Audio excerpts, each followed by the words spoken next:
Right, this is going to be another episode of Hot Take Point Made. And I will actually say it at the outset. I want to not live, it's pre-recorded, but it's live in the sense that we didn't arrange this before. I want to know what you guys think of the following, which is for the League of Legends edition. You know, I did a show like this where I just did the same concept but in League of Legends, and I kind of even, like, my joke is just like that one episode, because don't worry, my entire life philosophy is based on the show Seinfeld.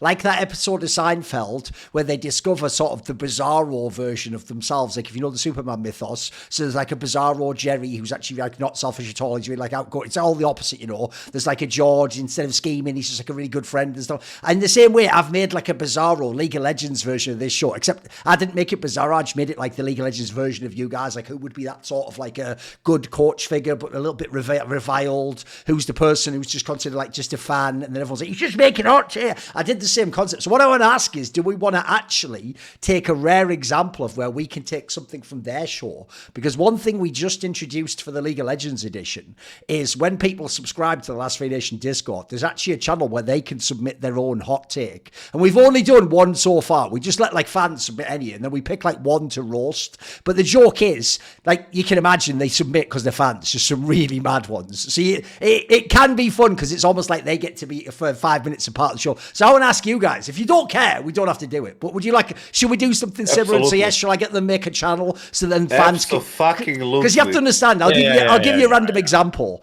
We're not looking, remember, it is a hot take show, as I always remind everyone. We're not looking for the take that's like some amazing, great idea, like you know, when they find some random Indian kid that's never even like read a book, but you can just do mathematics at like an insane... We're not looking for that, are we? We're looking actually for the shitters. What we want is essentially someone who's going to come and go, does anyone else think that actually Perfecto was the real carry of Na'Vi 2020? We want that guy. That's the person whose take we want. So I think we should do it. I think we should make our own channel similarly for this one, for the CS edition. And each week we'll take one. I'll just find the maddest fan submission. We'll take a fan submission. Because I feel like that's the one area where we could let fans be a part of the show, to utterly mock and revile them and explain that they're even worse than all of us. So I think we should do it. You up for it, guys? Yep. 100%. Let's go. Yeah, a couple, like 2 to 3, maybe. It would be really funny. Yeah, even if it's just one, we can just do one a week. It's all good. So, okay, yeah, well, even just one. Yeah. Even just one is great. Just the most absurd one. We just ridicule it till the fucking... Yeah. Just set the expectation. And also, then it's sort of like a team bonding exercise. And we're not just against each other, tear each other apart every week. We can also just join together to destroy the greater evil, the fans, aka the people who pay our bills indirectly. As people know, I'm locked in an eternal death spiral with them, much like Sherlock Holmes and Moriarty falling off that Rickenback falls. Whatever. Why do I even waste my time with the reference? Like any of these peons have ever read Sherlock Holmes and be like, oh, you didn't get their falls. Now, do you think how many people... guys, how many fucking people would know who Dr. Moriarty is? Don't worry about it. Well, they might know because of that BBC one, which I will say, the worst thing about that BBC Sherlock Holmes is people have watched that and go, oh, I love Sherlock Holmes. And that's not even vaguely Sherlock Holmes. I hate Is that with the Benedict? The one that's like everyone's 39-year-old aunt is secretly in love with. Yes, that's who's in those movies, by the way. So enough about that anyway. Let's get on with hot take point made. So who has the first hot take for this episode? I'll do it. I'll fucking do it. One and done. Well, you can stick around for the rest of the show, but okay. You can tell he just heard that phrase somewhere, didn't he? He doesn't even know what it means because he's just European. He's like, one and done, yes. I heard it to the broadcast multiple times. I hit a home run on that one, like just saying fucking phrases. He said, okay, come on. What is the thing? Random shit. Come on. Whatever. Like, yeah, the thing is, like, listen, I've been like watching the CS from start of the year, right? Yeah. Like, oh god, where are we going here? Come on, fucking hell. All right. And you know, fuck Spirit and everything. Why though? Why ZywOo? Okay. ZywOo. It's not the year of the dragon. That's not the year of the dragon. Okay. ZywOo will be by far the best player of 2025, and Vitality will win the next major. Okay. Right. One, is that big a hot take? I mean, I guess the by far part is. I'll give you that part. I'll give you that part. It will not even be a contest at all with DONK. Okay. Like, give us some reasons why then. At the end of the year. What are the reasons why? The first major will go fully towards Vitality. Okay. And you can even add, like, to spice it up, that Spirit won't even be in the top 4 of that one. Why though? But, why am I adding that? Can I have a reason? But just like to spice it up. All right, just to make it more insane, right? I genuinely don't think Barry doesn't understand what hot I have takes been are. watching Like, Vitality.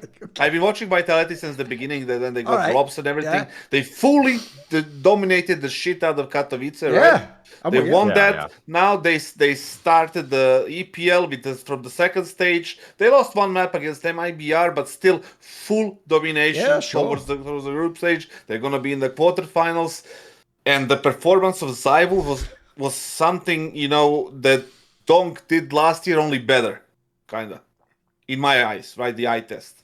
Stats, I don't know, I didn't check. But the thing is, like, he's playing better now than DONK did last year.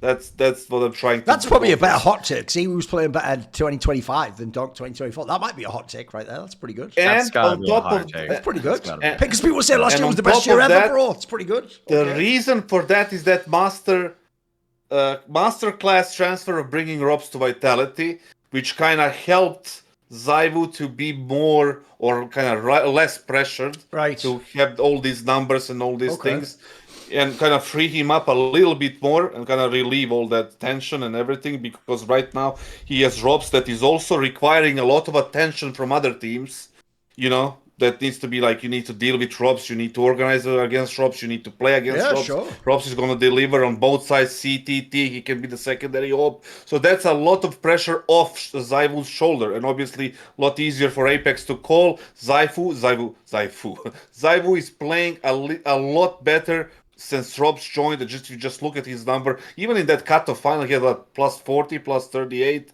After that, every game he was just dominating. And I feel like it's going a little bit under the radar simply because DONK is, playing his game very well again, similar to what he did last year, but they haven't won yet anything. And then, people are talking about these other transfers and FaZe and Falcos and everything, and they're missing out on ZywOo probably having the best year so far. And Vitality has the best lineup they ever had in the history of their organization. And I think this is going to be their year. I think going to be way better than Spirit. Spirit is their direct kind of rival this year. If you look at the other teams, it's going to be similar to whatever it was, Liquid, Astralis, and all this kind of, Fnatic, and I don't know who was with them back in the day. But right now, if you look at other teams, Navi, not even close. My hot tech was going to be that Navi won't even make a final this year in any event. But I chose this one. Then Eternal Fire, who is falling apart. G2 is not even mentioning. Contender is FaZe, some sort of underdog contender for the top spot. Mongols, okay, playing well, but not still to a championship team. Maus, still the same. Falcons, not even gonna talk about it. VP, Astralis, Liquid, and then everybody else, right? Sure. So who is going to be their competitor outside of Spirit? Nobody. If you look at the teams pound for pound, man for man, there's another expression, right? Pound for pound. Spirit has no, outside of Shiro and DONK, they have nobody to be even close to them. IGL to IGL is better. Soft support is better. Hard support is better. So there is nobody that can even be close to the Vitality lineup. Even if ZywOo drops off a little bit or Robs drops off a little bit, the rest of the pieces are better than what Spirit has in terms of support crew. So there is a lot more pressure on DONK and Shiro to perform even better than last year, to actually be close to Vitality. So Vitality, number one this year, winning the first major, possibly even the second. I would just take the point that Vitality is also my pick to win the Austin Major if I had to make a prediction today, but it's obviously we've got 3 months until the event's going to happen. That being said, DONK's on another level right now. DONK to me is still the best player. He's still doing things that nobody else can do. ZywOo has a different style that makes him, in some ways, the most well-rounded player. He can do every stage of the round at an exceptionally high level, but DONK, even though he's a specialist at the part of the game that matters the most to me. Getting 2-kill openers as frequently as he does against everybody in the world, like everybody in the world, is just something that is probably going to only be tested against Vitality, because I have them, if I made an S tier of teams right now, they're the only 2 occupants of that tier. Everybody else is A minus, even lower. There's no A plus team to me even, actually. So I get where you go when you're going with there, but this is more of just like a best player, best team, as opposed to best player. Like the prediction that ZywOo is going to be the number one and no one's going to be really close or anything is just that no, Donk's going to be right there. And if it's not even actually, you know what, HLTV has shown me in the previous years that it doesn't need to be team success entirely. Like team success needs to get you into positions where you can show that you can perform on a big stage, but you don't necessarily need to actually go and win the tournament because Device didn't win number one in the world ever, even when Astralis was as dominant as they were. So they're able to differentiate there. I'm able to differentiate there. ZywOo is going to be the best player on what I think is the best team this year, but even if Spirit are the second, third, fourth best team of the year, Donk will still show that he's head and shoulders above everybody else. Here's what's funny is I actually think Kassad did his usual, where he accidentally made a better hot take than his own hot take. Like his real hot take should have just been ZywOo this year is going to be better than Donk was last year. That's a fucking hot take because everyone was saying last year, Donk not only had the best rookie year, but maybe it was just the best year ever. Remember, everyone was shadowboxing against like the two best simple years, like that fucking 2018 and the 2021 years where the stats were just impossible. So that's probably a better hot take because I actually think, here's the problem with your hot take, Kassad. Like, you are aware the hot take is supposed to contain like some gem of truth that you believe in. You just then exaggerate it. You're just like making it like hot takes are like, just have a lie. Just like, because that, why did he say it like that, Maui? When I go, he just goes, and then Spirit won't even be top four. And I'm like, why? And he goes, well, just to make it spicy. You're like, what? Like, you don't just add shit in. Like, there has to be a reason. You have to actually believe that's possible. Like, I mean, by that logic, you must think my hot takes don't make sense. Why was I even saying Simple should be top 8? Should have just said he'll win the fucking thing. Should have said he'll be the major MVP to make it even spicier, right? Yeah, it's supposed to be spicy within reason. So I'll just say this. I think you should just scale it back to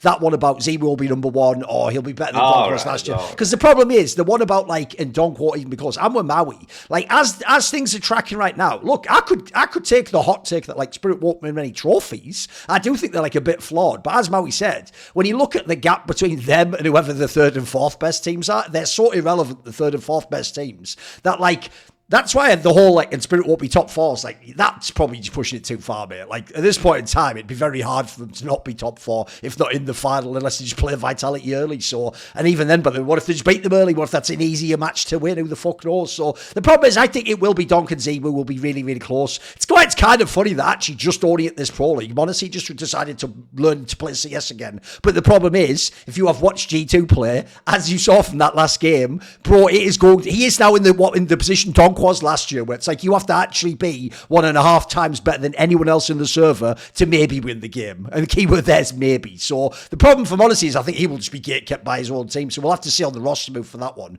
But then that's another thing I think people are overlooking is, if anything, Donk and ZywOo have the most comfortable positions in Counter-Strike right now. Like, even if someone does a roster move elsewhere, that team would have to like level up quite a lot to be better than these two teams. So no, here's the thing. I could believe you on the ZywOo one. I might even pick that myself, mate. Mauisnake looks like he's gate kept on G2. The Donk one's going to be more about like which stats do you prefer, like Maui just said. But I actually do think Vitality, I would pick them to be the best team of the year and to win everything at this point in time. So they're unlike Na'Vi last year, where you knew they weren't actually a super team because not a single person thought any of their players were the best.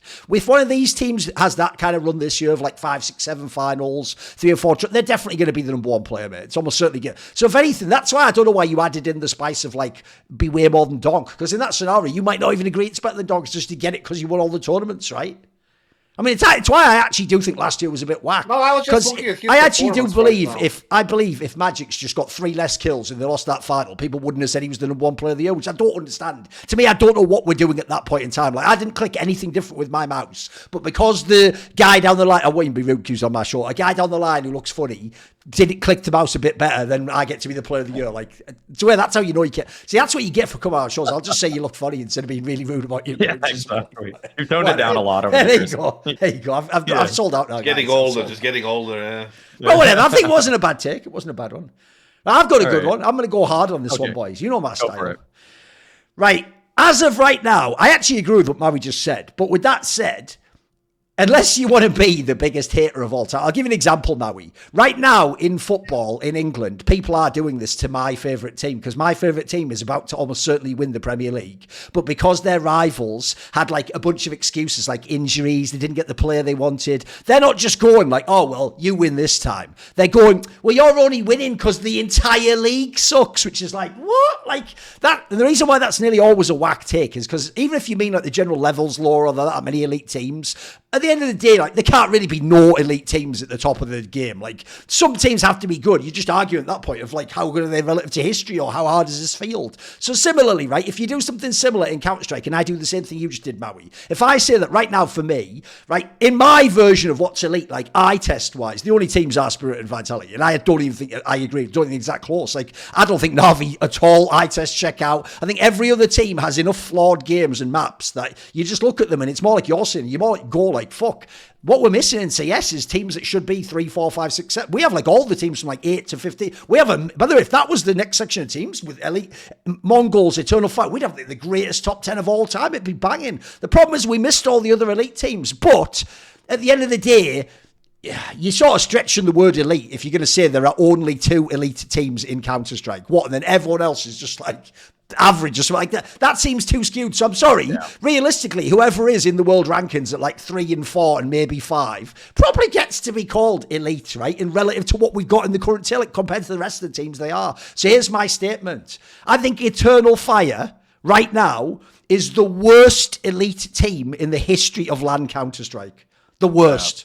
Because on paper, if I actually had real gun to my head to rank them, bro, they'd have to be top 5. They actually are capable. I think they can beat literally everyone in a best of 3, by the way. I think they could even beat Vitality in a best of 3. But here's the other thing. Holy fuck, can they lose a lot of best of 3s as well? And then I'll throw in a couple of extra reasons. One, they don't even have the excuse, by the way, that someone like Na'Vi does have when they falter of like, yeah, but where's my like super elite player? You've got Xantares. Like, he actually is like a top 5 player in the world. Like, he can be that. He's like Nico and Falcons. If they show up, they can give you a chance to win every single game. That is real. Then secondly, bro, they even have a factor that normally would make you a lock to win tournaments. They have a home map that they are the best in the world on, Anubis. And by the way, there's a lot of teams out there that are still on we used to ban Vertigo, we now ban Train. Like, there's a lot of people who do not ban Anubis, by the way. That means in most best of 3s, you can auto pick a map you are unironically 90% win rate on, and that's like a real 90% win rate where you're also beating like the other Anubis teams to get the 90% win rate. Like, all these factors added together, right, should make you for real. I even think they have one of the highest average skill levels in the game. They actually have quite a strong T side when it's hitting. If you add all this together, you would literally assume, if I say whatever, pick what number, we can argue if they're 3rd, 4th, 5th, whatever, but they're top 5, right? On paper, this team should have like probably fuck around and win a trophy. They should be in a bunch more finals. They should be like a lock to be top 4. Mate, the amount of bad teams they can lose to and the amount of series I've seen them lose. That game I watched the other day, Matt, against Team Liquid, didn't even make sense. Like, even Liquid isn't that good, and they made them actually look shit. Like, I want you guys' thoughts, because obviously, look, I've crafted this one because low-key, fuck the Eternal Fire fans, but I actually do think it's sad, because when I watch this team, they should be so much better than they are, mate. Like, the actual ceiling of the team is crazy, but then the floor is so impossibly low, it's bonkers. And I actually don't know what the rhyme or reason, like I said in that tweet, Maui, as to how they turn up each day and decide which side of the bed they got out of. Like, they get out of the bed one day, they could lose to literally anyone, like Sword, 3D Facts or something. The next day, they could wake up and actually just go to like fucking Spirit or something, 2-0. Like, give me some thoughts. I want to know, because I think this is a good take. I think it's a good take. Spicy. I think it's a good topic to talk about. Go for it. I think that you calling them the worst elite team is a little bit of a stretch, because, you know, there's Falcons there, VP. I don't know if you consider them. I mean, of all time. Though. Of all time, it's even like crazier, right? Like, there was even teams like, you know, Renegades. They were elite. They were ever. No. The thing is, like, of all time, it's a bit of a stretch. The problem with the Eternal Fire lineup I think it's beyond the players. I think they have a rookie coach, whoever the fuck he is, who doesn't understand these problems in the team. Listen, Madja, I would suggest, voted him to be the coach of the year last year. So what do you want? They've got the coach of the year, Kassad. Yeah, well, yes, you know, it's like, you know, me voting for my mother, that she's the mother of the year. Like, it's just fucking whatever. But the thing is, like, they have a problem probably, or in the organization, they don't understand how to manage their time. and how to manage their goals, expectations, and obviously the practices and the things. We saw, you said it yourself, we saw the skill. They can beat Spirit, they can beat Vitality, they can lose to Tyloo, which they did, right? Simply because, like, I feel like there is a lot of randomness in their days, in their schedules, in their routines. I don't think there is any routines, right? I think there is problems between... Probably there is problems between players and some disagreements about how things should be done. I think the players individually have problems, dealing with pressure, dealing with like a drop of form, dealing with like all these things. And when all of that combines, you get a really volatile, results. In a sense that you can lose to Tyloo and you can beat Spirit, right? Do they have the components right now to be the proper elite team that we can consider and put on a legit number 3 behind the Spirit, Vitality, whoever you think is the first or the second? Yes, they have Santares, they have Shota, they have like all these people that can actually be, and they speak Turkish, all of them, like it's a national team, which makes things much easier. You think they have an advantage over people? Yeah, same mentality, same language, communications are, but the processes behind the team are not being handled properly. Like I said, the schedules, the comms, the dealing with inside and outside of the server problems, mismanaging completely time off, not sweeping problems under the rug instead of, rooting them out immediately. For me, it feels like the bottom line is like they are not growing naturally as a team. They're not being watered properly to grow in a proper, a fucking behemoth of a team right now. I think they're just, get a little bit water, but too much sun. Then to a lot of water, then no sun. Like it's just unnatural. It's like a GMO thing. But the thing is like it feels like if they solve those problems, if they pay attention to solve problems. Why did he draw in this like fucking analogy about GMOs and like get into I don't know. I don't fucking know. It's a long day. But the thing is the thing is like if they fix those things, we can see them dealing with this like Tyloos of the CS very easily and getting into the playoffs very easily, constantly be a playoff team. And after you do what you do then, like it's a different story. But like you need to get yourself to that position. Right now, even I tweeted when they lost the game against FaZe, right? I see you laughing. When they lost the game against FaZe, they need to like win games like that to be a proper tier 1 team, right? So that's the whole kind of point around Eternal Fire. Are they the worst elite team of all time? I think we've seen worse if we go back into like we haven't online era and like even before. Oh, that doesn't even count. That listen, I think I've made it quite clear. Online CS doesn't count. Yes. But do you count like 2014, 2013, 2015? Like, what would be the worst elite team back then?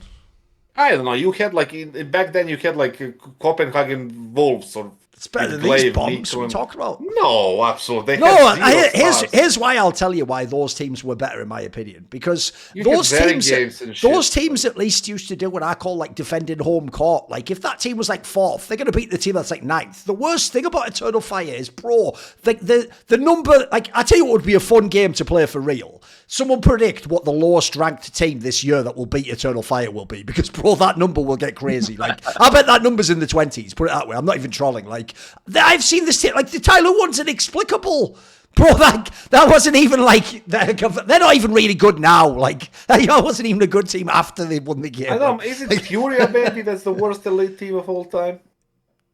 Furia's up there, but even then they were pretty good once upon a time. If you go back to 2022, they were good at the end of that year. They were good. Yeah, it's like there is teams like, and I'll give them at least this props. They used to at least like have like fucking smokes and shit where they clearly put into. The other thing about Eternal Fire is if they ever invented anything, remember the most famous thing about their team is that like the idea that because their best player used to be the greatest onliner of all time, he is named after the most bullshit peak you can do to someone online. Like that's the most famous thing still. Like 10 years later, mate. Like, and he's really good on land now. Like, what, they haven't got it. By the way, I have to say, considering they have a lot of people in real life will literally kill you from their culture, Maui, they don't actually have that crazy cultural impact, really. Like, where's their, like, you'd think they'd have more memes or something, wouldn't you? I'm actually amazed they haven't sort of got more shit going around their team, because they're also really good. That's what's, by the way, that is the thing that sucks the most. Like, I've bet on this team loads of times and lost, because you just think about all the times they play well, and you go, mate, they should knock most of these teams straight out the server. That's why I say that Liquid one's just so inexplicable to me, but I don't know what I was watching in that game. Like, what? What do you think, I would Maui? just say I would just say that my take on Eternal Fire right now is that I kind of had to reckon with it that this year they are elite. I think They I have to said be, it at, because like, there has to be a third, fourth, and fifth best Yeah. team in the world. That has to be. Yeah, of course. They have to be elite because if you make it to the grand finals of the Blast Bounty, into the playoffs of Katowice, and to the playoffs of Kaluj, the consistency's there. It's obviously there. Every single event, you're making a deep run. That's just what we consider elite, if you're consistently always making it that far. The problem is that, for me, I mean, historically speaking, I think that's something for you guys to probably battle on who was like a worse elite team. I couldn't even really think of anybody off the top of my head. And if we're going to give it to like teams that are outside the top 5 that were at any point, then surely there's one. But like the main thing for me is Eternal Fire I'm going to say they're, until this pro league, for me, they have been an elite group stage team because they always do so well in the group stage. And for some reason at this EPL, they're looking shaky. They're 1-2, currently playing Pain, and they're probably going to end up 2-2 after this one. And I think they're going to make it through this group stage eventually. But like, they're just a team that falls off once they hit the playoffs. Like they're right now being that team that's kind of similar to the Mongols, where it's just that they'll always make it to the stage, make it to the playoffs, deep run. But once they get there, once they face that true S tier, there's no chance in hell. And even if they're facing another team that's kind of on their level, they might not even beat them. Like if Liquid was in the playoffs of Cluj, they could have similarly beat Eternal Fire, which feels elite, feels weird because it's not like Liquid's elite in my eyes. Liquid's definitely out of that realm. No.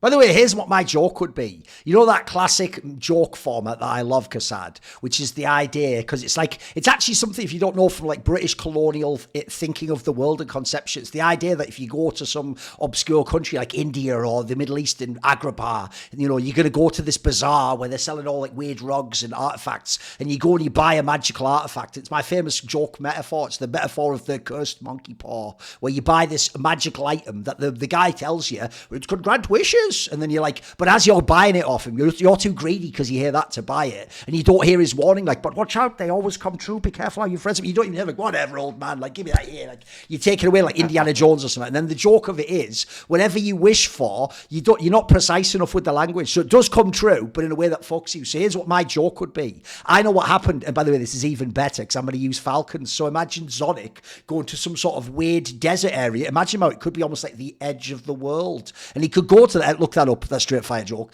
He could go to this weird area, he's heard tell of where this one thing is contained. And apparently, kassad, that's actually where Carrigan, his old mate, went first of all years and years ago, and he found the cursed monkey paw first. And all he said was, I want to actually make a few of these bloody major finals.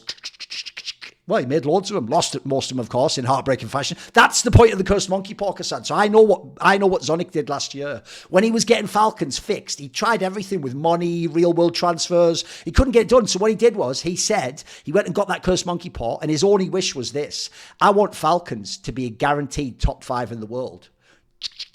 So that's what happened. All of Counter-Strike in the world just got ruined. There's only 2 decent teams. Navi's shit. And now, here's the thing. Falcons are going to be 5th best in the world. And here's why, Maui. Because all the other teams that are going to have to make the playoffs, like Astralis, Mongo, they just lose instantly. Yeah. They can't even win a stage game. So, in a way, we got what he was only wanted. It's just we had to ruin the entire history of Counter-Strike to get in. But enough about Falcons. Enough about the Falcons project. There you go. Exactly. Is it your take now, Maui? Right. You have one? Yeah, I've got a couple, but I'll start with this one because I need to eventually, you know, if I see enough footage, if I see enough data, eventually I have to give somebody a little bit of credit for something. You know, oh God, where's this going? Where's this going? I eventually turned the corner on Taz, for example. I saw some timeouts. I saw that he was able to improve them, like come up with something in the next round, make sure that they changed the defense. I did see that. I did see that clip where you were like hate watching Snax, and he actually did a jump in no scope with the ult. Exactly. That was cinema. I'm going to give you that one. That was cinema, bro. That was just unbelievable. Insane. That just didn't even make sense. I know. Yeah. Well, hold on. So it's very relevant you bring that up because you know, obviously as a player, I rate Twistzz fairly well. I rate Twistzz very highly. We had a whole conversation about is he NA's GOAT versus Elige, and But I have seen the flaws. I have seen the flaws of Twistzz. I see how uninspired the finishers are. The amount of times on Inferno where they just send 4 guys up porch with one shitty flashbang, they just get completely mowed down. It's so bland. It's uninspiring. How many times on Nuke in a late round he just sends 4 people outdoor and it's like, guys, you're just getting mowed down all the time. It happens on so many maps. They just like these really bad mid rounds. And so finally, I'll give credit to the guy you already mentioned, Thorin.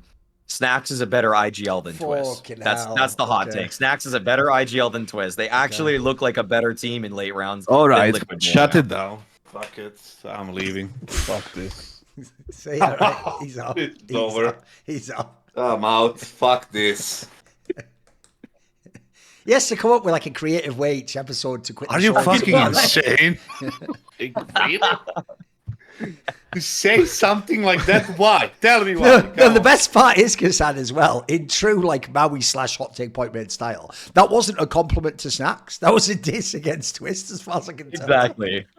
It's actually like, obviously the individual player in Twistzz is light years beyond what Snax is today, but the calling from G2 has actually gotten moderately better. I think they know what they're about as a team, and I think that the mid-round finishers are a bit more inspired. Like, I see people in different positions come together on the map. Like, it looks better overall. But when I'm watching Liquid, I just see the same finishes over and over and over again, and I'm like, you guys are the most predictable team ever. Watching them play Train versus Eternal Fire was an exercise in teeth pulling, because the amount they were just 5-man T-con, one flashover attempting to go, all of them mowed down as they're running through a smoke. 5 men go B, 4 guys running out lower B, just getting completely demolished. It's like, guys, like, you're not even using Ivy. You're not even using Pop Dog. It was their first Train game, so I'm not expecting the absolute most there, but oh my goodness. It's just the way that Liquid want to end rounds always feels like they're taking the easy way out every single time.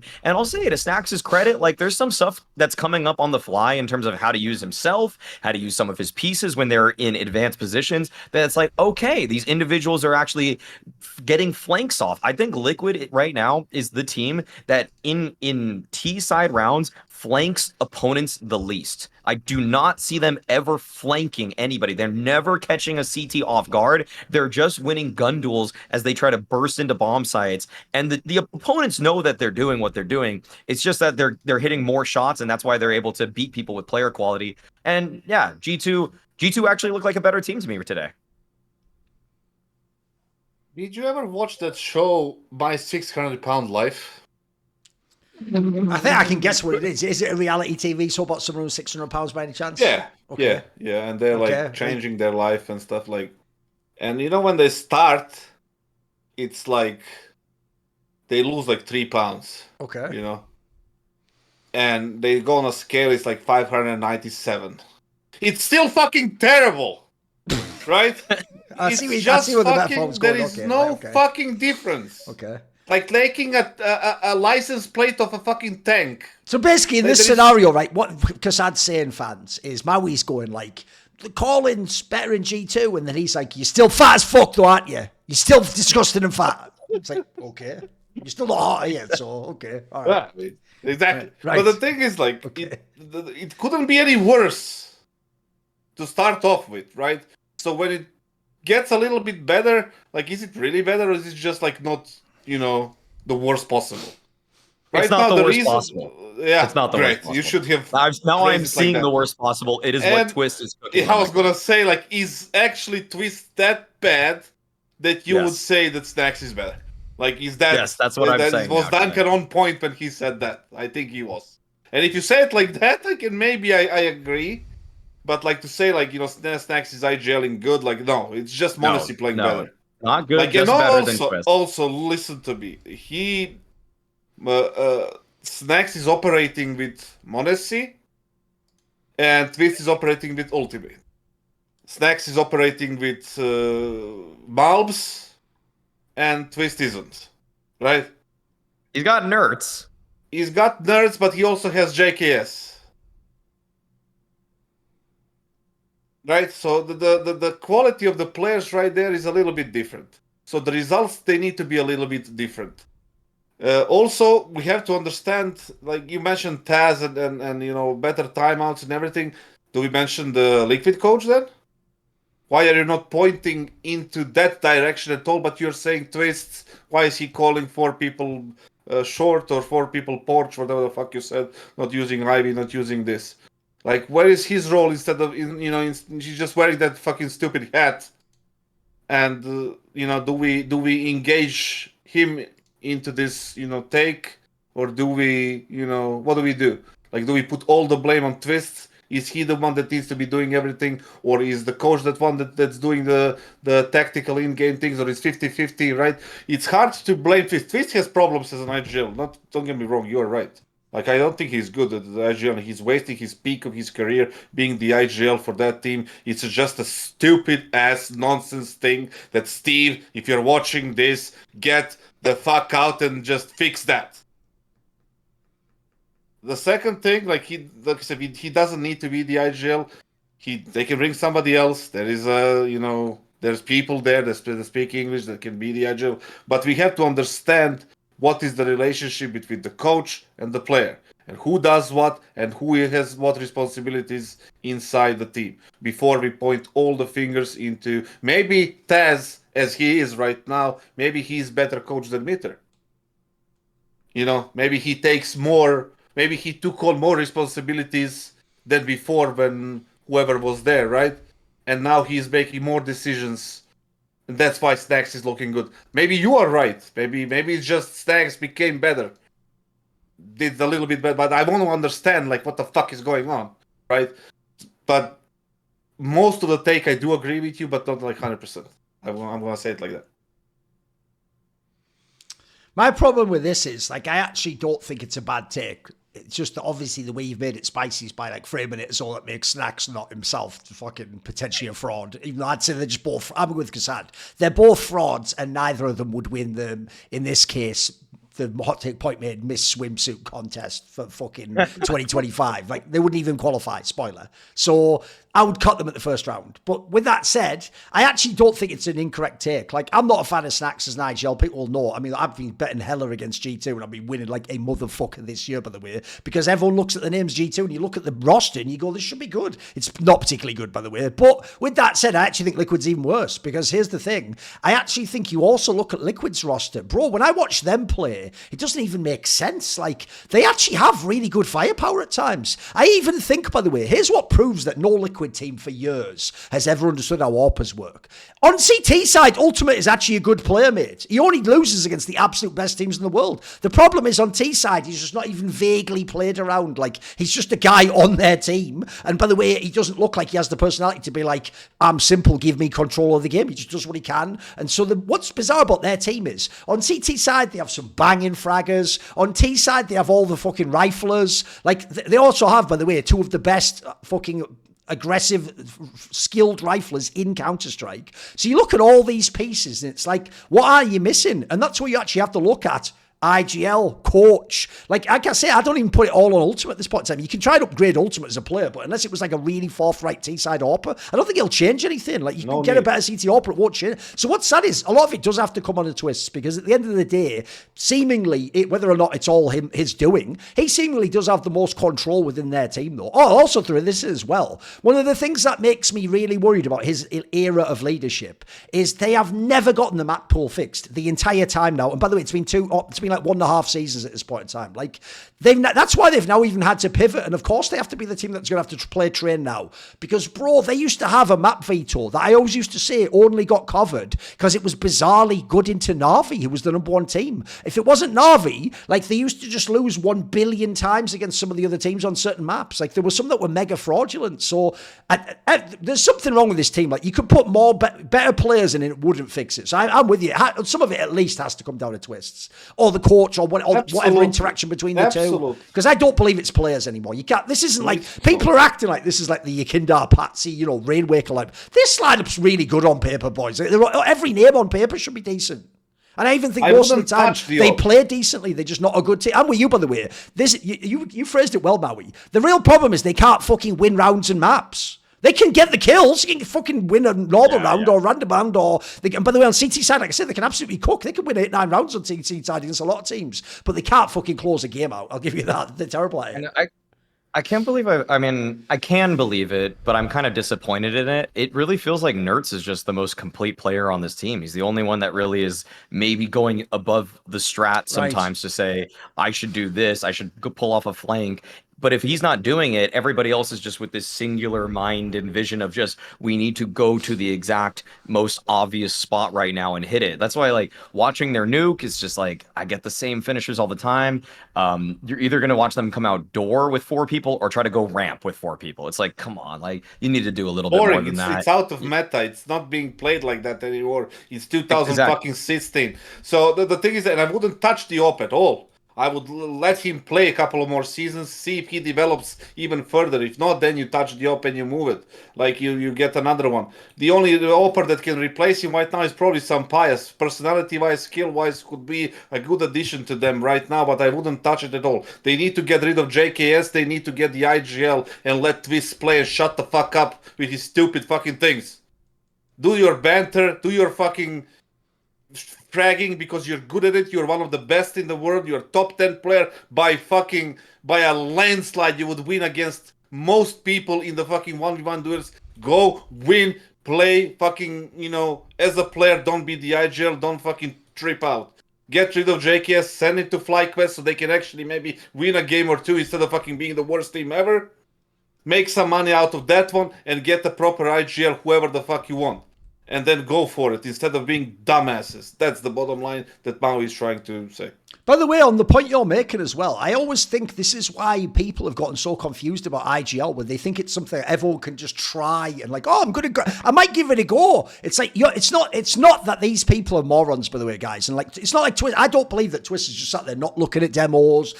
His problem is this. He's trying to essentially be like one of the top 10 people in the whole world at a very specialist skill set of things like reading the defense, knowing what to call next, what the conditioning. So the people he's competing against, it's like if you were really, really smart in a subject, but you just today became a professor, and you're competing against the guy who wrote the textbooks and has been there for 30 years. Like, there's a reason why people, like, if you notice, not only do most experts still give like chances to people like Snappy, they would have them back tomorrow, maybe even Glaive. Carrigan will never be caught by experts until he becomes like a 0.5 KPR player, like, because these people just have so much that you can see they're having the impact on the game. So it's not that Twistzz is like incapable, but he hasn't shown that skill so far, and he's clearly lacking compared to other people in that specific area. Like, there's IGLs I don't even think are in as good teams. That, like, I've seen way better, like, poise in the fucking server from that. By the way, even some of the ones that people don't even big up, like, I'll tell you what, Blists from Mongols looks like a way better IGL than Twistzz. Like, this guy frags as well, by the way. It's not like he's just sat back getting 0.8 KPR. He frags out, and he plays like aggressively, and his team fucking closes rounds and out. He's also Grandmaster in chess.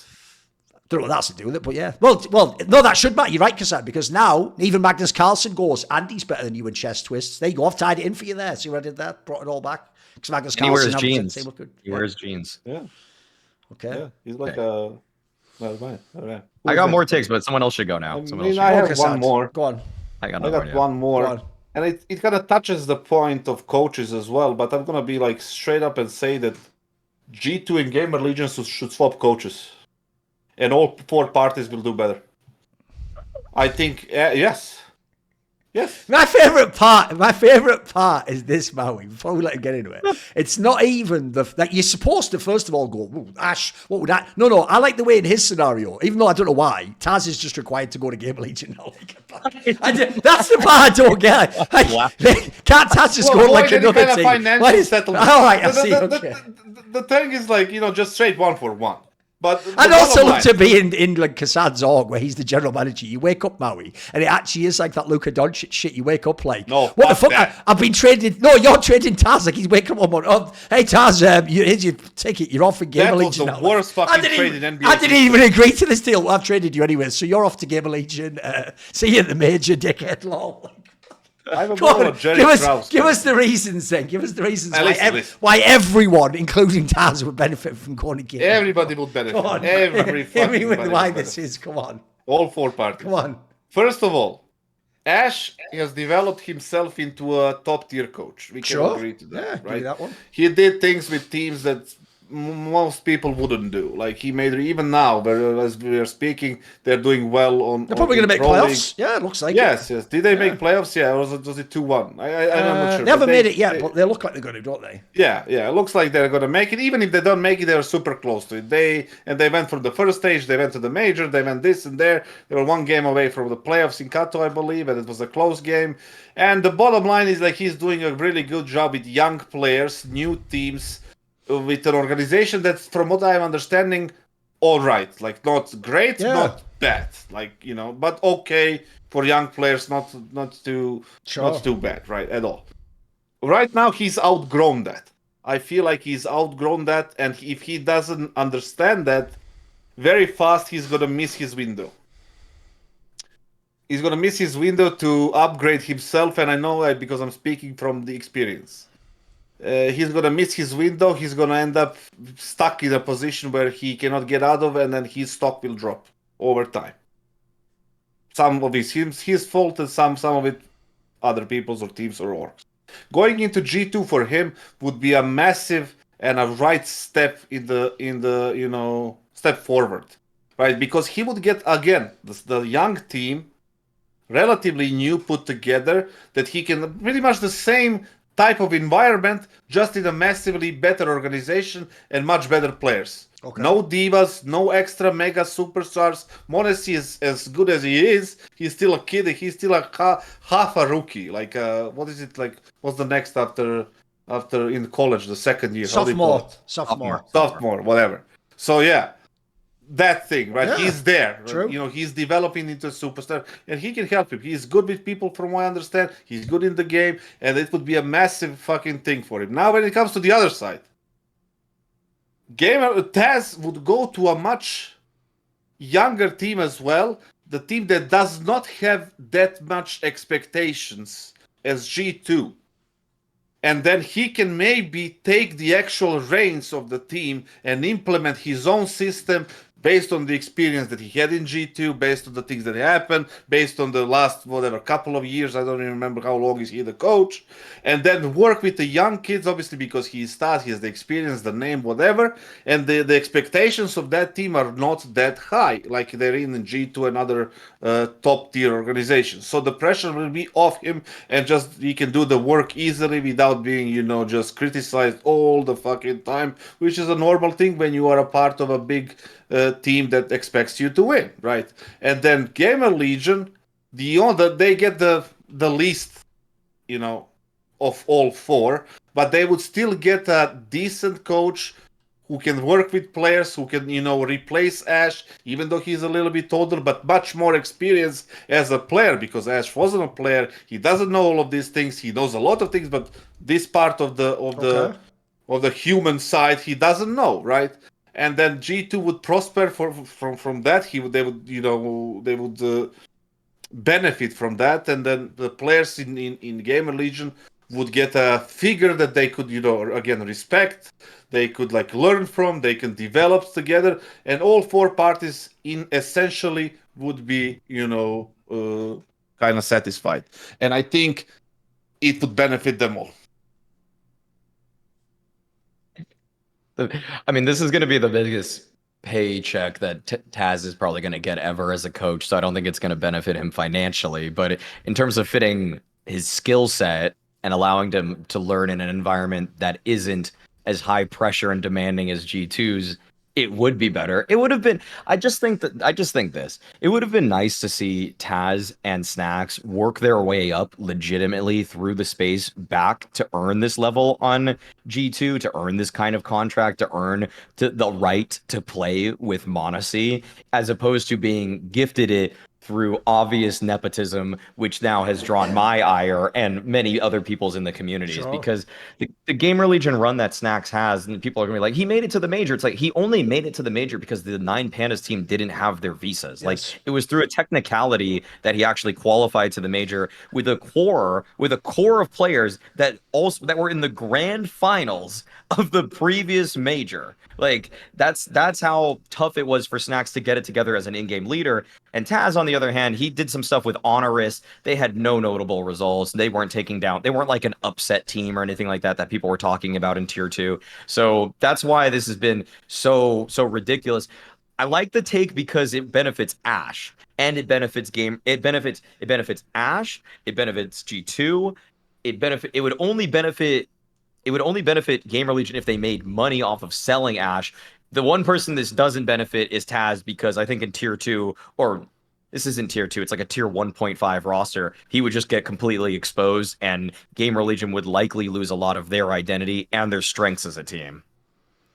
But this way, I actually think kassad did a better job than people realise on this one, because the part that I laughed at is actually what makes it the true hot take, Maui. Because the hot take really is that it would be better for Twistzz to actually go to GamerLegion, right? Because if you just say Ash should be like the coach of G2, I think a lot of people actually would probably agree with that community right now. I think actually that rep's sort of gone. So the real angle that he's doing here, which I sort of get, is look, financially and rep-wise, it obviously wouldn't help Twistzz to go to GamerLegion. But I actually know what kassad means. If he had got, it's like what you're saying, if he'd gone to a team like that and proven it with unknown players and made them like more than the sum of their parts, like Ash himself has, the difference then is, even if you then fail, like one of the reasons why experts don't hate on Snappy like fans do for Falcons is, look, they think Falcons was a complete failure, but they understand he literally did earn that from all the shit he did at Ents for those years before. Like, that absolutely meant he was deserved to have a shot, like the classic David Moyes one, kassad, where you get to go to Man United and you get the big club. Even if you fail, as long as you earned it, people feel like it's okay though. You can give that guy that chance. By the way, it's happened loads of times with England managers, Roy Hodgson, etc., where you have like a good manager and you just think like maybe they could do it with the best players. So the thing is, right, it's actually also a good hot take, because it's actually not guaranteed Ash would be awesome at G2. Maybe actually when he isn't like scouting people out and picking them out, maybe he'd have more of a difficulty, I don't know, broaching big egos and things like that and making people fit together where you can't just get a new piece in it. So he'd have to grow in that sense too. But the reason I think it's a good take is I actually sort of agree. I actually think Twistzz, if anything, would also have had way bigger impact if he was just coming in as like a rookie coach with things like getting to lands or going to your first major and giving people like mental frameworks. Or, by the way, he even himself, you could argue, they came up as unknobodies in 1.6 where they had to battle their way through just being a bunch of random Polish players that suddenly were like at the tournament scene and they were making big finals and stuff. And they were, if you don't know, they were like mentality monsters back then. They were one of the most hard teams ever to beat because they just sort of never mentally collapsed. They never choked on LAN, as it were. So I feel like he would have so much sort of veteran experience he could bring to the team. In terms of the Ash one, I do think that's a slam dunk. Like, the problem is this, as far as I know from talking to him, I've obviously done some shows with him, but I've asked him privately. The real problem he has is this, kassad. Because he was at GamerLegion for so long, they actually have, I've heard, given him like way more leeway than anyone would get who's in that role there. Like, he sort of is sort of like the GM and coach, as far as I know, who decides everything now. And the problem is this, even though in our brains, I mean, he's done a lot to change this, but in my brain, GamerLegion, the brand, that's not even bigger than like OG to me or Big Clan or something, because I just think in Counter-Strike terms, nobody still. But the difference is those projects, if he went to those projects, to us might look like a step up on the ladder, but as far as I know to him, it wouldn't be. Like, he'd probably get not any more money and he'd potentially have same grade of players, but he might have less control over the org. So basically, you're sort of right in this sense. As far as I know, to lead GamerLegion, he has to actually get a gig like a G2, and it has to be like a proper, like, this is the big gig. Like, I assume the obvious answers would be like Vitality, G2, FaZe Clan. These are the Na'Vi. These are the fucking teams where you could maybe go and actually have like the ultimate job. So, by the way, I'm totally in favor of that. I think he actually has. If you look at the last lineups, you deserve the spot and you get it. And like much of and also, I'll just say this as well. Here's the other thing about his run as well, is I actually think it's comparable to yours with the Renegades teams, mate. If you look at all these rosters, you can't trip over and have these results that are above expectations. Like, you could do that with one roster if you got lucky, or you could do that with 1 3-month period where one player's really sick. Like, the obvious example of your case, kassad, would be if your team had only been good when Naf had joined for those few months and he was doing great stats. Well, yeah, maybe just Naf was good. But then when Naf's gone and it's like Jacob and fucking like Liaz and stuff after like pop off, that's how you know you must have done a good job. Like, you must have done, if you look at these people's careers before Naf. So I would say, I think he has the best modern day example of that. Look at the rosters he's had. And lastly, here's the other reason reason why I agree with you, by the way. Now is why you have to get out now. Because the window doesn't get any better than this. And in fact, what you just went through a couple of months ago is going to get really boring when it happens the 7th time in a row, which is, you know, the Flammus guy that you discovered and you realised could come from the Mega and be in your team. And he immediately got taken to Virtus Pro, right? That is only going to accelerate. The better the job this guy does in GamerLegion of showing you players are good and better than you thought, the more likely they immediately... Like, I'll give you the obvious one right now. You're all loving this resurrection for Rez, aren't you? What are you going to do if they actually do make a Swedish super team? He's going to get instantly into that team. What are you going to do if they're in the big squad like a Fnatic and want a fucking Rez type? They're going to be gone. So the problem you're going to have is you're going to get into the position my mate MSL used to be in, which is even if you make like an absolute miracle out of what you've got, it just then means the player gets taken somewhere else and you have to restart, and that gets really boring after a while. It's fun the first few times because you're showing your skill set. It gets boring eventually, feeling like in sports terms you're the small club who can never have the big signings, and even if you find one, he just goes to the big fucking team. So you just feel eventually like you're just pushing the boulder up the hill. Yeah, I'm with you. He's done it all already. Just get out there. The thing is, like, he has outgrown the whole thing. Yeah. Like, go and see if you are that good. You said David Moyes, like, he was good in Everton making all these results. I would say Erik ten Hag with Ajax, right? Of course. By the way, he did deserve the shot initially. He just didn't do a good job. And he deserved the shot. He shit the bed, whatever the fucking reason was. I don't know. Maybe it's the club, maybe it's him.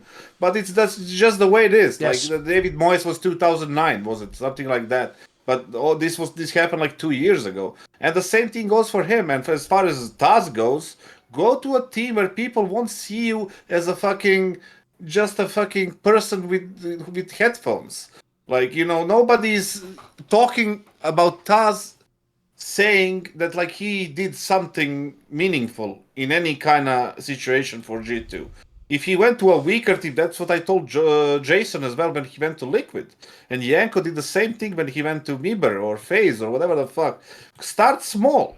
Like, build your own coaching name by starting small. Or smaller, middle, whatever the fuck is it. Don't jump into a tier 1 organization that expects titles, and then even if you win titles, still the credit is gonna go to the players. If you lose titles, you're gonna be looked as a fraud, somebody who got there because of a friend. That's why you go and you start like something moderate, and you build yourself up, and then you get the proper shot. After that, you know, it's up to you. Okay. One last one. You want to go, Thorin?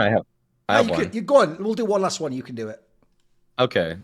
I mean, I feel like every season, I don't mean for this to happen, but I think I'm just probably one of the people that maybe watches all these Brazilian teams as actively as I do. But I guess I just fall into this where I just have to pick one Brazilian player to suddenly dislike and think is dragging down their team. Going here? Come on. It's just, I think that of all the teams in the top 15, excluding in-game leaders, the single worst player on any team in the HLTV top 15, if you look today, is Kauez.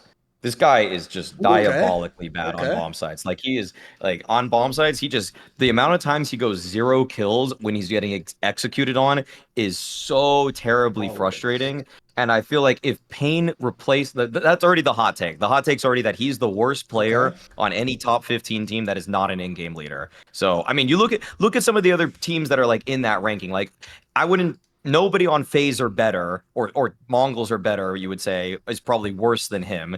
But then you even go down to some of the teams beneath him, like GamerLegion and Furia.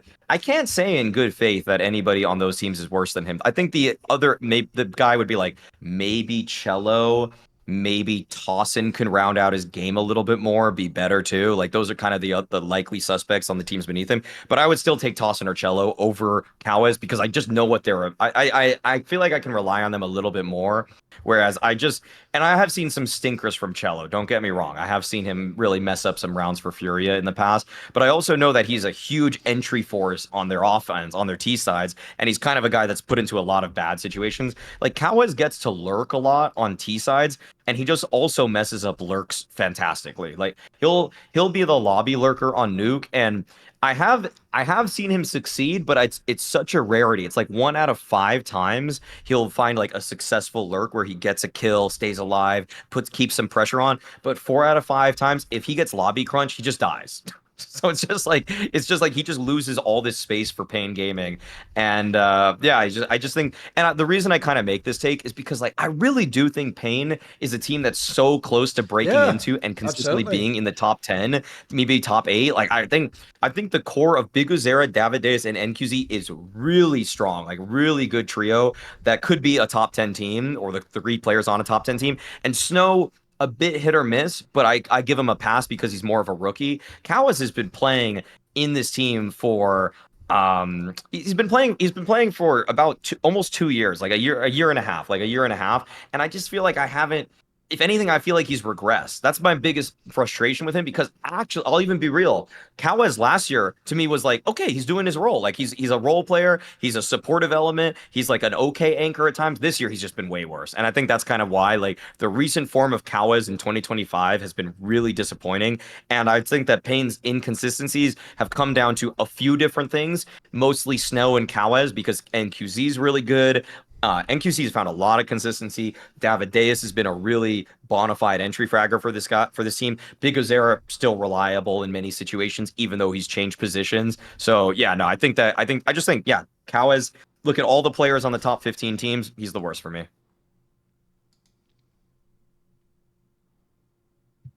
Last show, I mentioned Portland and the fact that we shouldn't like engage in any kind of hot takes with people that are fucking irrelevant completely.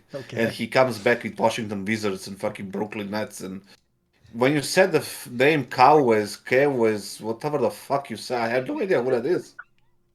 He is in a top 15 team, though. It's true. And he's right. Pain is a relevant team. You have to watch them. They are in the tournament now. Like, I don't even know who that is. But it's just the worst player on Pain Gaming. To comment on his game would be kind of crazy, because I don't even know who the guy is. But to kind of we can analyze it a little bit and talk about it. And like, what is the core of their problem? Because Pain as a team, I know about Pain. I know Biguzera. I know the core is fine. They have some notable results. They have always been like a dangerous North American team. Like it has been, they are difficult to beat on international events.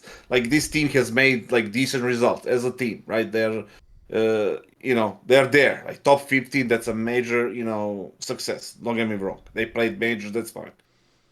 So what is for me the problem with consistency is there, right? They beat VP 2-0, they lose to somebody else. They have like these swings, ups and downs, and like more than other teams in top 15, I would say. If we open the ranking right now in the top 15, who has been the most unstable outside of them, right?